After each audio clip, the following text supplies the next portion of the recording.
It is Friday, November 29th. Let's talk PlayStation. Welcome back, everyone, to a 650th episode of LTPS.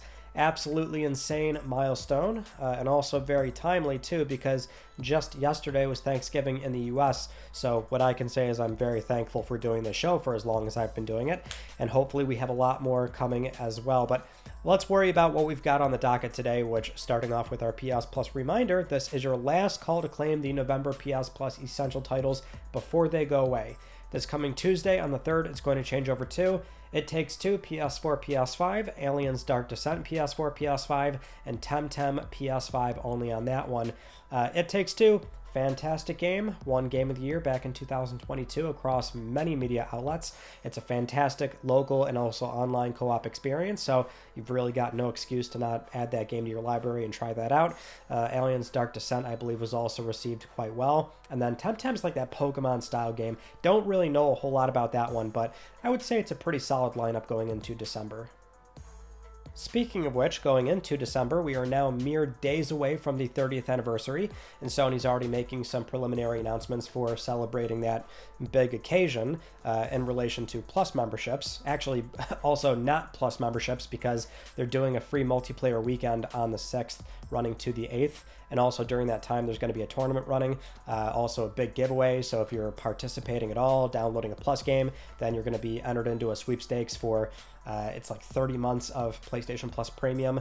And then there's also 30% off the top 100 movies on the Sony Pictures Core app for Plus members. But more importantly, we have some bonus premium classic titles that will go live on PSN on the 10th. So before the catalog gets properly updated for what should be around mid-December, and that's going to be Jak and Daxter: The Precursor Legacy, Sly 2 Band of Thieves, and Sly 3 Honor Among Thieves as well, all PlayStation 2. Fantastic titles. My God, that is excellent, because now we're completing the Sly PS2 trilogy, because I know some were looking at Sly 1 and going, when are you going to add 2 and 3? Well, there you go. They're done. And then you'll notice with Jak and Daxter, that is already on PlayStation Plus Premium, so this game is very likely getting the Siren treatment. This is our second game getting a re-release on the updated emulator from Implicit Conversions, so it's going to be the same game, essentially, on PlayStation 2, but you are getting the save states, rewinds, video presets, and more importantly, that also means it's now getting a native PS5 version as well, so it should, in theory, now have an updated trophy list,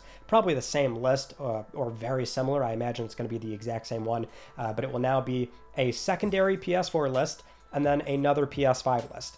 Now, as far as I know, the existing one is still on PSN right now. You might want to claim that and just either buy it or claim it on your account right away. That way you have access to it, because they're probably going to delist the existing one very soon and replace it with this new one. So if you want to have the option of platinuming the game technically up to 3 times, you want to make sure that you have the existing one in your game library before this new one gets put up on PSN. But that's great news. Now, I would say maybe we should prioritize some of the problematic PS2 games that are on PS5 right now, but at least we can see that they are going to be doing this and revisiting some of the existing PS2 titles and give them that native PS5 version, the save states, rewinds, video presets.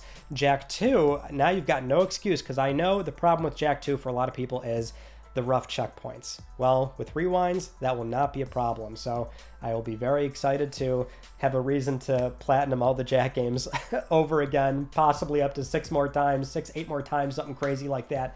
So really good stuff. And we are possibly getting, well, likely we're getting more classics in addition to those going live on PSN on the 10th. In other good news for classic games on PS Plus Premium, or rather not needing Premium anymore, we now have the option to finally buy Dino Crisis and RE Director's Cut without needing a Premium membership, because these games were paywalled behind Premium for quite a bit now, which was not that unusual, because we did see it was probably a publisher by publisher thing. We had Bandai Namco stuff on PS Plus when it properly relaunched back in mid-2022. Those were also paywalled behind Premium. Most classic games you can buy without needing that Premium membership, but that stuff was paywalled for a little bit. It was like after a year they finally let you buy those titles, which we could maybe suss out, like, oh, okay, so maybe there's a year that you have to wait for those games to sort of be free in a sense. The weird thing with this is that Dino Crisis just came out on PSN, even though Director's Cut's been on there for a little bit now. I almost feel like this was maybe a situation where there was enough community feedback of just like, hey, Capcom, let us buy these games, please. And maybe they just said, okay, let it go, amend whatever sort of agreement or deal they had with Sony. I don't really know what's going on here, but it just seems clear that maybe it was meant to stay paywalled for longer than what ended up happening. Either way, good news, because you can now buy them without a premium membership, or if you did buy them on PSN back during the PlayStation 3 days, then your original purchase should be honored. You can log into your account and just download them right away. So fantastic news there. Another very good news item here is PlayStation Stars, because wallet redemptions are back for what appears to be everybody, because some people lost the option entirely. Some still had $10, some still had $25, but the $5 option is back for what appears to be most people, which the good news there being $5 is the absolute minimum to cash out. So chances are with the wallet redemptions, or rather the points expiring after a year now, you might not buy often enough on PSN to cash out at 10 or 25. So $5, pretty good.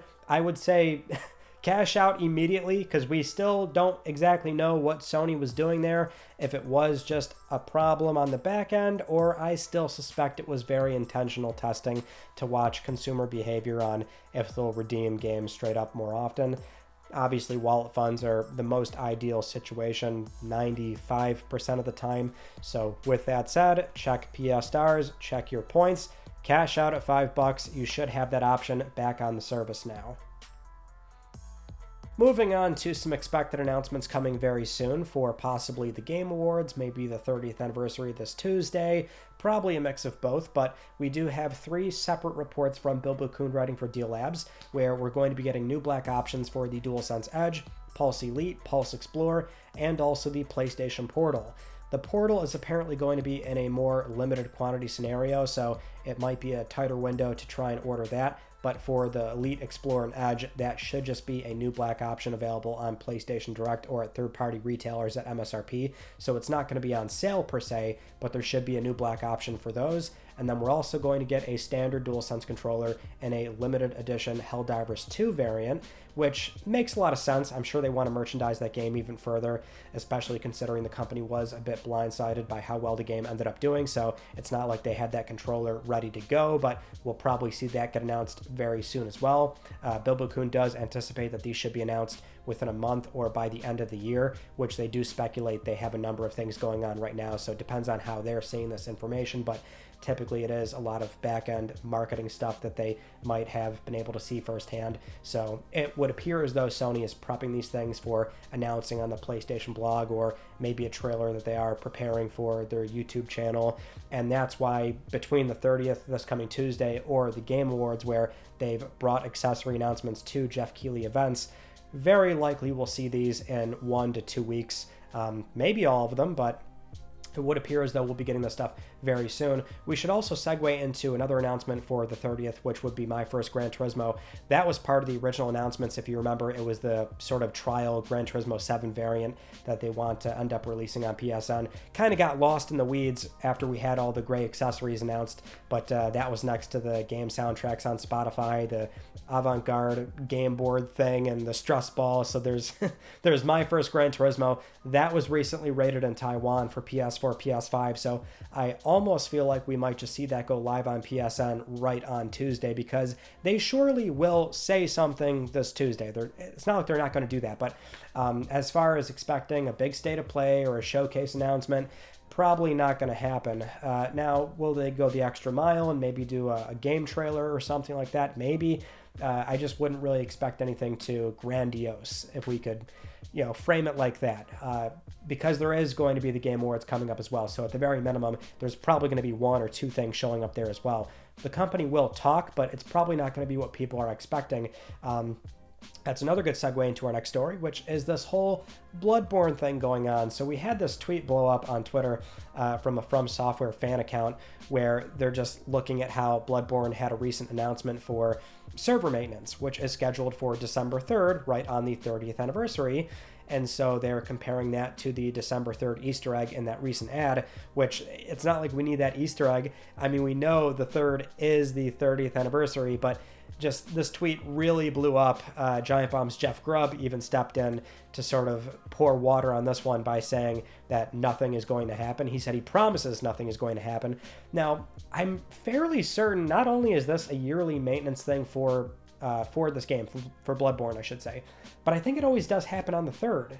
I almost feel like this absolutely did happen years prior where it was the 3rd, and then people would point out like, oh my god, that's the anniversary of the PlayStation or something.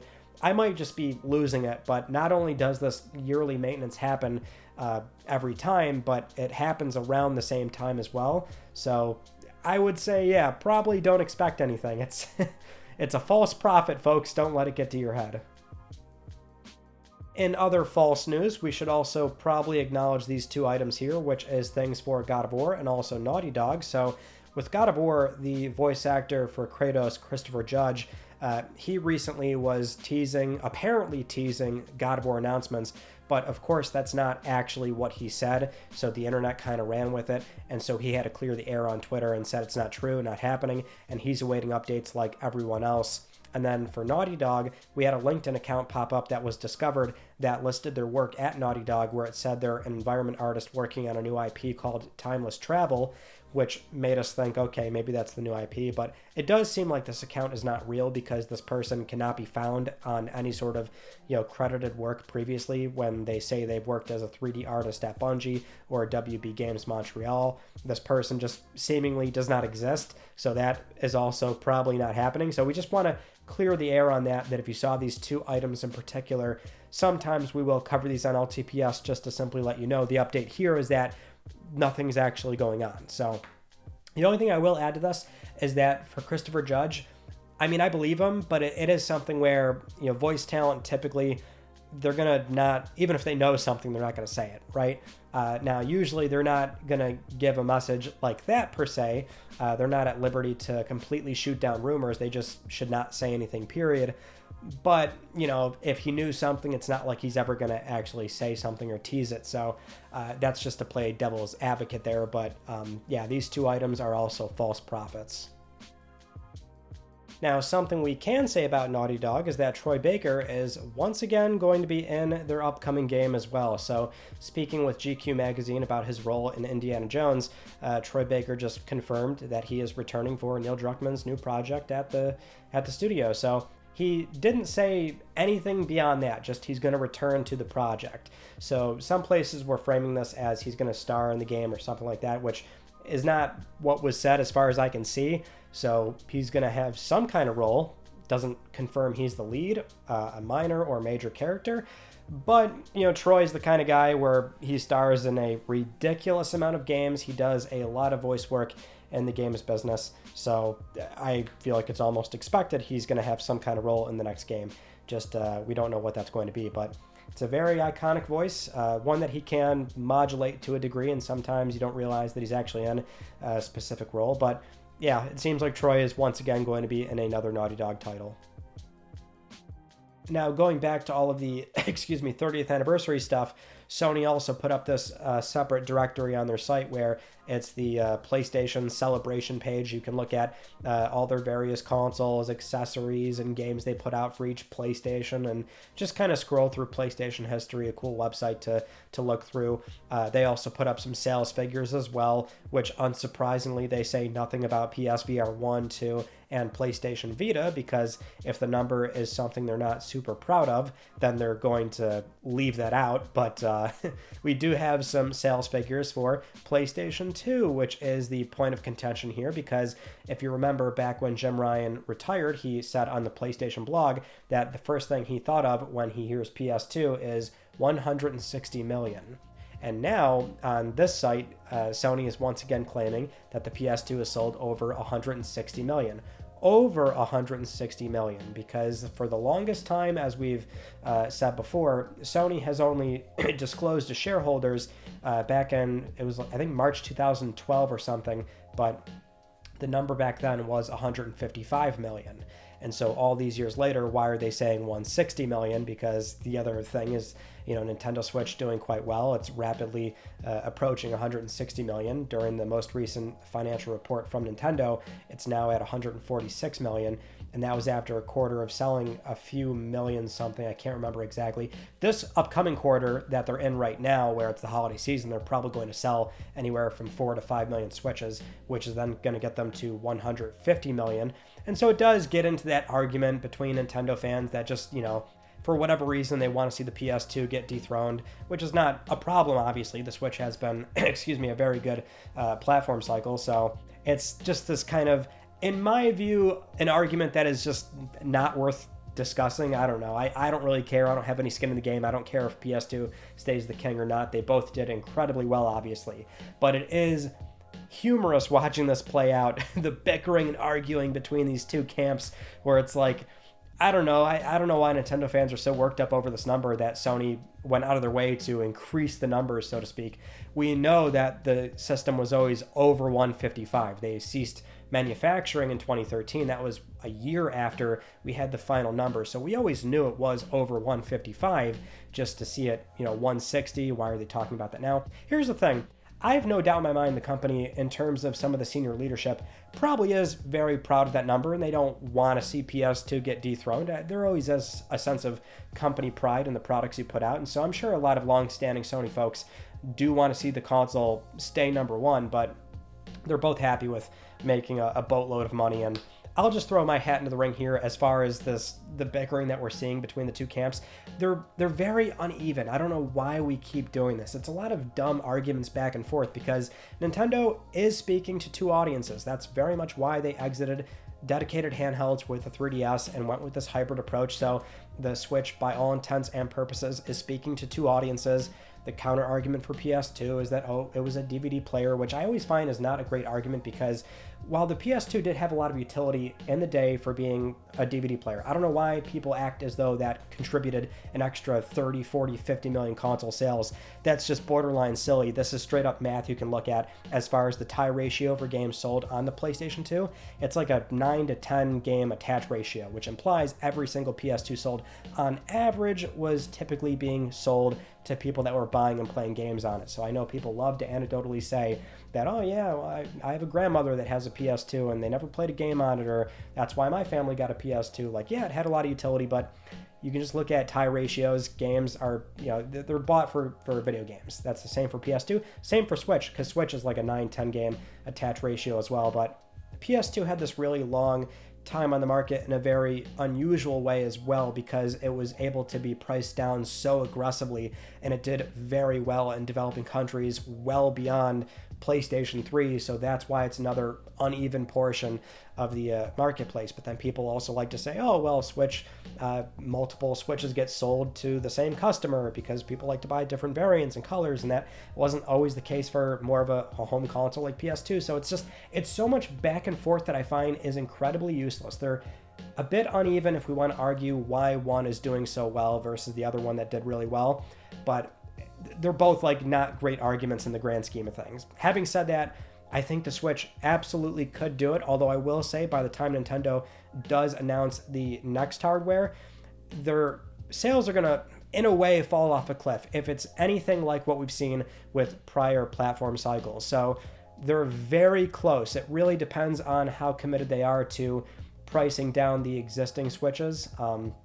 Maybe keeping them going with the Switch Lite if they want to offer that at a lower MSRP or something. But year-on-year declines are pretty aggressive right now for Nintendo, and almost always with the next hardware getting announced, the previous one falls off a cliff. And that was actually a bit unusual. 20 years ago, a lot of platform cycles had some decent legs going into the next one, but Nintendo is very close. It's a distinct possibility it can dethrone the PS2, although I wouldn't be surprised if it gets so close and just barely misses it. But if anybody can do it, I would say it is Nintendo.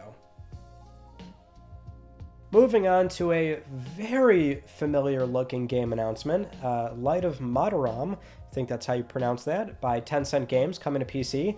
This looks a lot like Horizon. Not just a lot, I mean, it's practically Horizon. Now, the gameplay description is a bit different. It's being described as an open-world survival crafting game, so the gameplay loop is going to be, I would think, much different. but my god, this thing looks just unapologetically Horizon as far as it featuring primitive tribes, machines that are acting as the local fauna. Just the entire art style, everything about it is like pound for pound Horizon.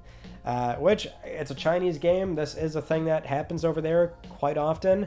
And it also is not, it's never really a deterrent either. These games do come out and they oftentimes, can do quite well. So in this case, I don't know. It was a really fascinating thing to see this, though, with Light of Mataram. The animals are called mecha animals or mechanimals, which is actually a good play on words, I will say that.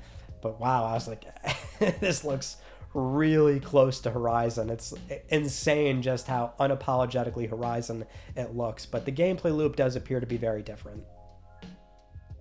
Next up, we've got a rumor here that we did cover up initially on Monday, I think it was, as a breaking news story, but it is this report from Bloomberg that, yes, Sony is indeed working on a portable local play PlayStation 5 handheld, which up to this point we've already had a number of rumors regarding this, but now Bloomberg is chiming in, citing an undisclosed amount of sources that Sony is indeed working on this portable that is apparently years away, but they're doing it in order to expand their reach and compete with Nintendo.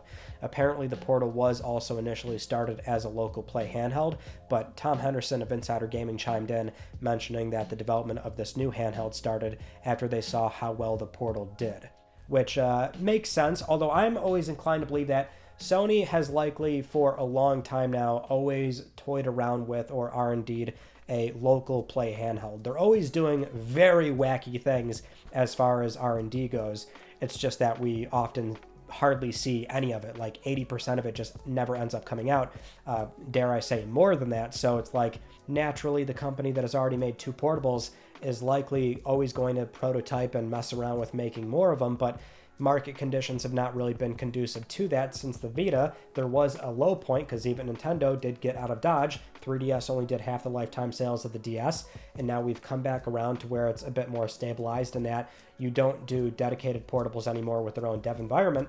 Now you do this hybrid approach where the Switch works, portable PCs work, now Microsoft wants to get into it, and so that's where Sony steps in finally, of where they can have a lot more conviction and, okay, now it makes sense if we do what I expect is logging into PSN on this device. PS4 stuff plays locally. PS5 stuff now at this point, based on the rumor, will probably play locally, and potentially PlayStation 6. It really depends on the proximity of when they decide to release it and how they go about doing it. So we got into this on the Monday upload, but it's like they might do this thing where they whitelist and blacklist certain games. Maybe it will be a developer mandate on PlayStation 6 where the game has a PS6 mode, then a portable mode, so the platform is still kind of future-proofed in a sense where you can still play upcoming new game releases on the portable, but there's still going to be a cross-gen period well into PlayStation 6 with PS5 stuff. So in theory, a portable PS5 is going to have a lot of utility, likely multiple years going into PlayStation 6. So there's so many ways we can talk about it that way, but that makes sense. The other part of it too is that this can be an extender device because Sony is very concerned nowadays with how you choose to spend your time. And so anytime you're off PlayStation, that to them is competition. So it's not even so much competing with Nintendo thing, but it's also portable PCs, or when you watch Hulu or Netflix, they want you playing on PlayStation. That's why Portal is an extender device.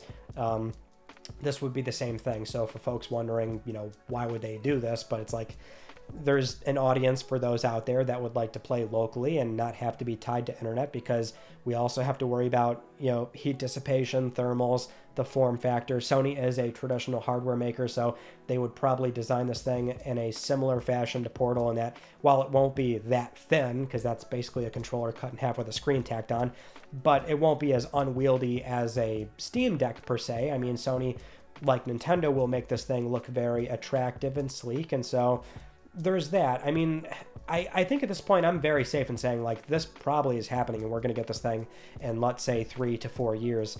I'm just so curious as to what it looks like, what the gameplay ability looks like as well, but it's a very attractive prospect, especially because while I enjoy my Portal, I can't stand latency, and it's always going to be there. I'm sorry, it always will be. If you don't feel it, that's great. I wish I had that luxury of not feeling it, but the reality is local play is always going to feel amazing. And so having Sony properly return back to portables, logging into PSN, and having the catalog of PS4 and up at your fingertips is a really big deal. For those that have big, deep PSN libraries, that's why something like Steam Deck is so attractive. You log in, everything is there, and it's mostly playable. I expect that for this handheld, and hopefully it does end up being a reality. Moving on to some PS5 Pro news, we have yet again another bad example of PSSR being applied to a game where you're now getting a worse experience. We just had the recent PS5 Pro patch for Avatar Frontiers of Pandora, and sure enough, PSSR is causing some shimmering issues where when you're in motion, looking at vegetation, you've got weird shimmering artifacts going on. It seems like it is a not good experience. I don't have the game on hand right now to test this out, but it does appear to be worse. And to make the matter even more problematic, you cannot turn this off. This is one of those games where once you're playing on the Pro, you only get the one Pro setting. You can't go back to earlier versions or access the base console settings, which at this sort of part in the game here where it's like we have these growing pains with, say, earlier versions of PSSR being applied to games and getting some mixed or sometimes bad results. It is an AI upscaling solution. We know that over time it is surely going to get better, but in the here and now, we should maybe be in this scenario where studios should not be turning off the base versions, because not every studio is doing this. Again, they have agency as far as like how they want to improve their game and what modes they want to offer. That's why sometimes we've got games with like up to 6 or 7 different settings, which is kind of insane, but in some cases it's only one option, and the one time, or really the few times now where this has popped up, it's games where they look worse on the Pro and they've removed the other options. So not a good look. Something where we can chalk it up to early PSSR versions or the studio itself choosing that conscious decision of not letting you access older modes. But at a certain point, Sony should probably step in and just sort of at the very minimum put a Band-Aid fix on here of mandating access to earlier versions, or maybe even mandating the option of being able to turn off PSSR. It's their platform, and they want to be able to control the developer support in such a manner that still makes them coming out looking good here, because problems are to be expected. So just have something to fall back on, right? So a best practice thing here should be, here's your Pro settings, and also here's something you can choose instead of that for whatever personal reason that user might have, which in this case, it's to compensate for the Pro option just not looking very good. So not great stuff here. I guess Ubisoft will probably acknowledge this fairly soon. This Pro patch only went live like a day or two ago, so at a certain point, I'm sure they'll acknowledge this, and then maybe this game will get cleaned up.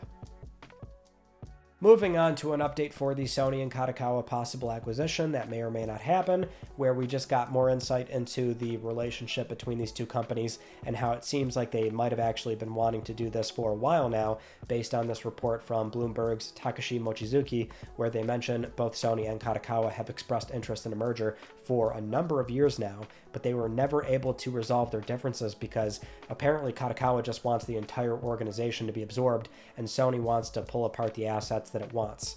And that to me makes a lot of sense, because Kadokawa is a fairly big organization and they do have a lot of different business segments. And Sony, while we have established that yes, there's some very clear alignment between the two, which is primarily anime and video games, that doesn't necessarily mean Sony wants every aspect of Kadokawa. You know, when we broke down Kadokawa's company, it's like, even so much as like games, let's just boil it down to that because that's what we're here to talk about primarily. You know, Kadokawa has 20-something games in development on console and then 6 more on mobile. Sony doesn't actually want all those. They just don't. I mean, to be frank, it's From Software. That is the bread and butter. That is what they want out of Kadokawa, since they're the primary stakeholder. To have 20 plus games across these different studios, Gotcha, Acquire, Spike Chunsoft. I mean, these are fine studios, and I'm sure they could have a place within PlayStation Studios, but I would argue maybe not, because when you look at Sony's portfolio, when you look at what SIE represents, what PlayStation Studios represents, they are very boutique, and they do care about the kind of titles that they put out. They don't want to just absorb 20-something games in development, and they surely can't do that and then shut them down and close them based on local regulation and labor laws.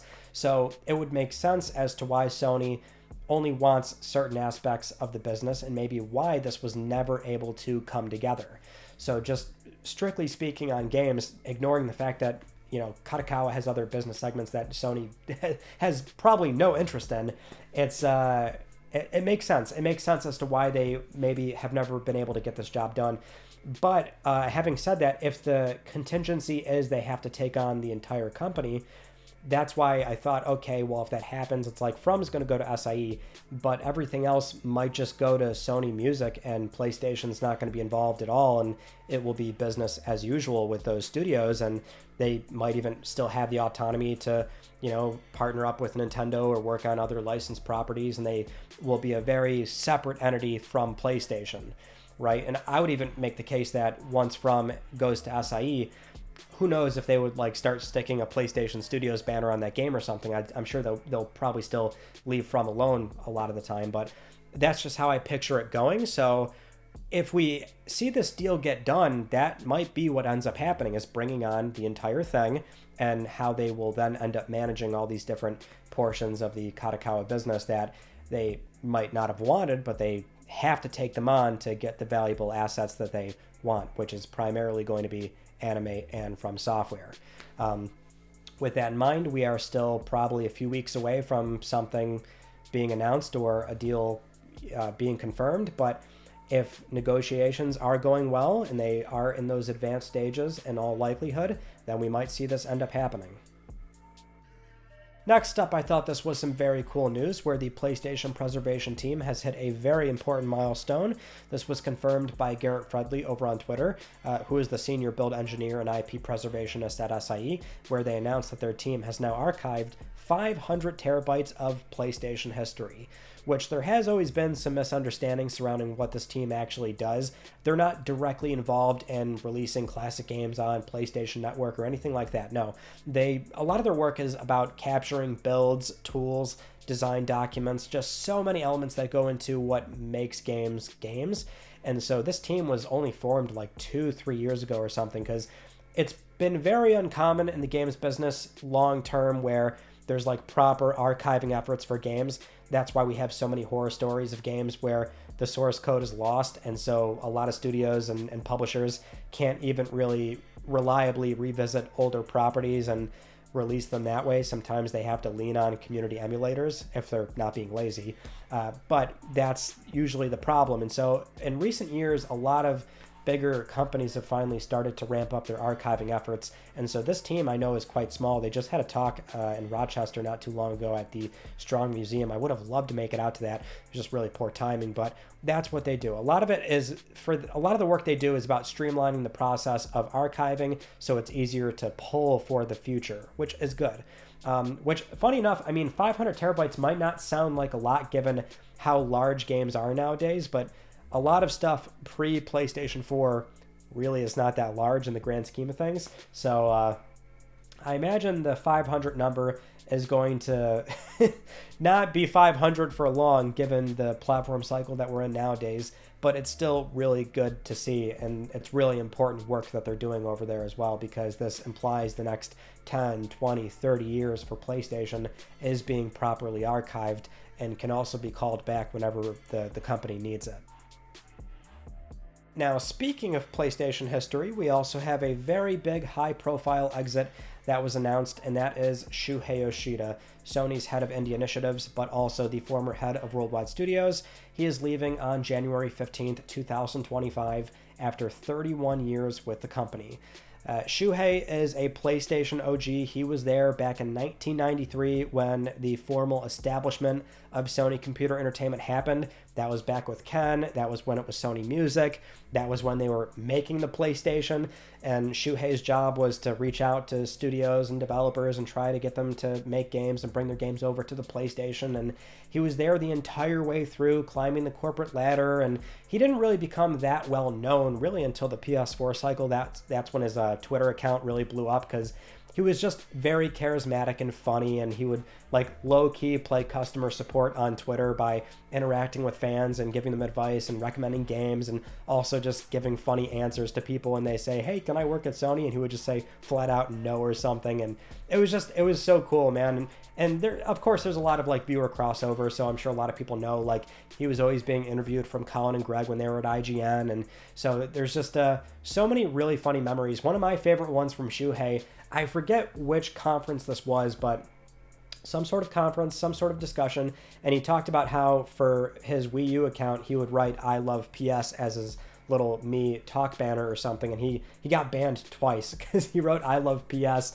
and then he wrote I love PlayStation or something, and he kept getting banned. And it's just a really funny account. There's so many cool things from Shuhei that we could talk about, because he really is a PlayStation OG who loves the company, loves the games, and I think that's also why he stepped down from more the pressure of managing multi-million-dollar projects as the head of Worldwide Studios, when he wanted to really just get down to like the sort of one-on-one discussions with the indie developers, because that's what he's super passionate about.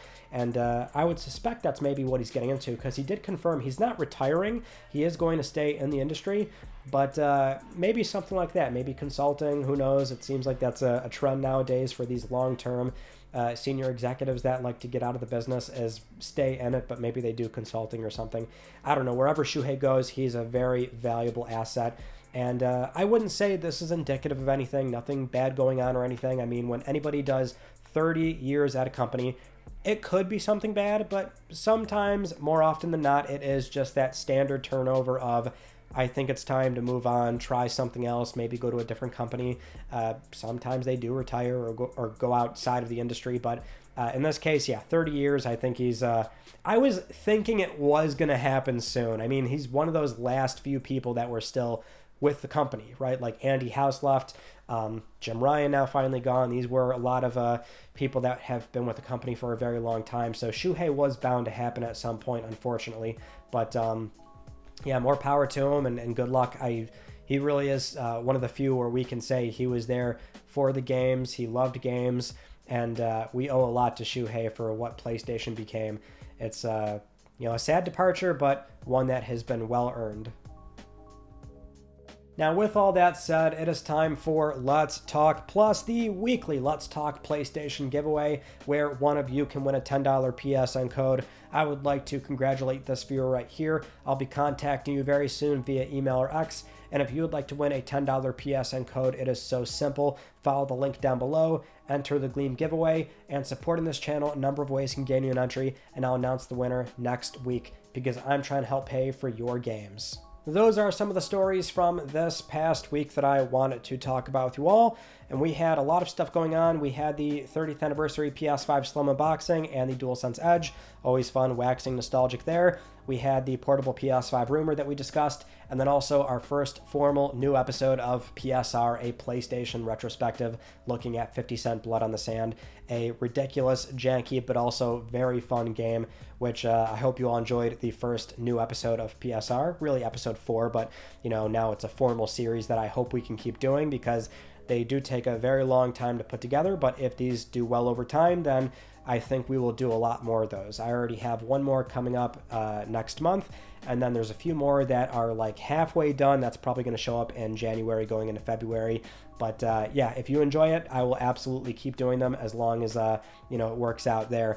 But that, I think, is pretty much it. So that concludes this week's episode of Let's Talk PlayStation. I'm Ryan Benecki. Thank you all so much for talking with me, and I will see you all next Friday.